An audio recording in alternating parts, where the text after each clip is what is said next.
Hello viewers, स्वागत है आपका आपके अपने चैनल सुरीले गीत संगीत में। आपने इन कहानियों को इतना पसंद किया, इसका बहुत धन्यवाद। अगर आपने इस चैनल को अभी तक सब्सक्राइब नहीं किया है तो प्लीज़ इसे लाइक, शेयर व सब्सक्राइब ज़रूर करें और बेल आइकन दबाना ना भूलें। Thank you. अब मैं आपको पीपल और पतवारी की कहानी सुना रही हूँ। ये कहानी कार्तिक महीने में जरूर सुननी चाहिए। एक गुजरी थी जो दूध और दही बेचा करती थी। एक दिन उसने अपनी बहू से कहा, बहू, आज से तुम दूध दही बेचने जाया करो। बहू ने कहा, ठीक है सासू जी। कार्तिक का महीना था। बहू दूध दही बेचने जा रही थी तो उसने देखा कि बहुत सी औरतें पीपल और पतवारी की पूजा कर रही हैं। वह वहां गई और पूछने लगी कि आप लोग क्या कर रही हो। तब औरतें बोली कि हम तो पीपल पतवारी की पूजा कर रही हैं। तब बहू ने पूछा, इनकी पूजा से क्या होता है?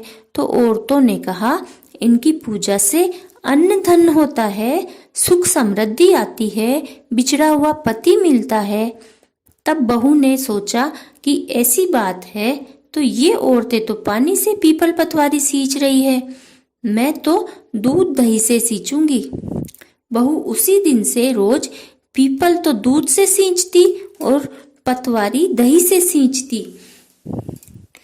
उसकी सास यानी गुजरी रोजाना कहती, बहू दाम लाओ, यानी बहू दूध दही के पैसे दो। तब बहू कहती कि महीना पूरा होने पर ला दूंगी। इस तरह कार्तिक का महीना पूरा हो गया। पूर्णिमा के दिन सास ने अपनी बहू से कहा, बहू आज पैसे जरूर लाना। बहू ने कहा, ठीक है सासू जी।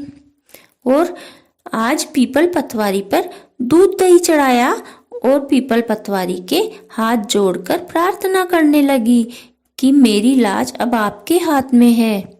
और वहीं धरने बैठ गई। पीपल पतवारी ने पूछा कि तुम हमारे धरने क्यों बैठी हो? तब बहू बोली कि सासू जी मुझसे दूध दही के दाम मांग रही है। पीपल पतवारी बोले कि हमारे पास तो ये पान पत्ते व पत्थर हैं, तुम यही ले जाओ। बहू एक टोकरी में पान पत्ते और पत्थर डालकर घर ले आई और डर के मारे ओढ़कर सो गई। गुजरी बोली, बहू दाम लाई हो क्या? तब बहू बोली कि हाँ सासू जी, टोकरी में रखे हैं।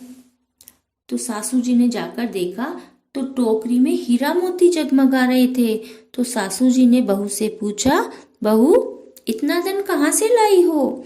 बहू जल्दी से आकर देखती है कि पूरी टोकरी हीरे मोती से जगमगा रही है। बहू बहुत खुश हुई और उसने पीपल पतवारी को प्रणाम किया और अपनी सास को सारी बात बता दी। तब सास बोली कि ऐसी ही बात है तो अब की कार्तिक में मैं भी पीपल पतवारी को सींचूंगी। जब अगले वर्ष कार्तिक महीना आया तो सासू दूध और दही तो बेच आती और दूध दही की हांडी धोकर पीपल और पतवारी में सींच देती और घर आकर अपनी बहू को बोलती कि मेरे से दूध दही के दाम मांगो। तब बहू बोली कि सासू जी मैं आपसे दाम कैसे मांग सकती हूँ? पर सास ने कहा, नहीं बहू तुम मांगो। तब बहू बोली, सासू जी दूध दही के पैसे दो। तो सास ने कहा, पूरा महीना होगा तब दूंगी। कार्तिक पूर्णिमा को फिर सास ने अपनी बहू से कहा, बहू मुझसे दूध दही के पैसे मांगो। तब बहू ने दूध दही के पैसे मांगे तो सासू जी पीपल पतवारी के धरने जाकर बैठ गई और बोली कि मेरी बहू मुझसे दूध दही के पैसे मांग रही है। तो पीपल पतवारी ने कहा कि हमारे पास तो ये पान पत्ते और पत्थर है, ये ही ले जाओ। तो सासू जी बड़ा टोकरा लाई थी, उसमें उसने पान पत्ते और पत्थर रखकर घर ले आई और वह भी आकर ओढ़कर सो गई। तो बहू ने जाकर टोकरी देखी तो उसमें कीड़े मकोड़े चल रहे थे। बहू दौड़कर चिल्लाती हुई सास के पास आई और बोली कि सासू जी टोकरी में कीड़े मकोड़े चल रहे हैं। तो सास ने आकर देखा तो वह चौंक गई और बहू के चिल्लाने से वहां के आसपास के लोग इकट्ठे हो गए। तब सास ने कहा कि पीपल पतवारी तो दो भांति की है, यानी दोगली है। तुझे तो धन दिया और मुझे कीड़े मकोड़े दिए।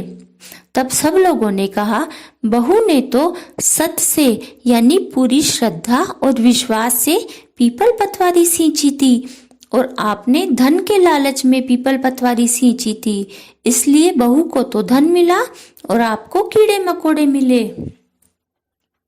हे पीपल पतवारी माता, जैसे बहू को टूटी वैसे सबको टूटना, जैसे सास को टूटी वैसे किसी को मत टूटना, जैसे बहू को धन दिया वैसे सबको धन देना। हे पतवारी माता, हमको सही पथ पे चलाए रखना। कहानी कहने वाले, सुनने वाले और हुंकारा भरने वालों को सबको बहुत धन देना। बोलो पीपल पतवारी की जय।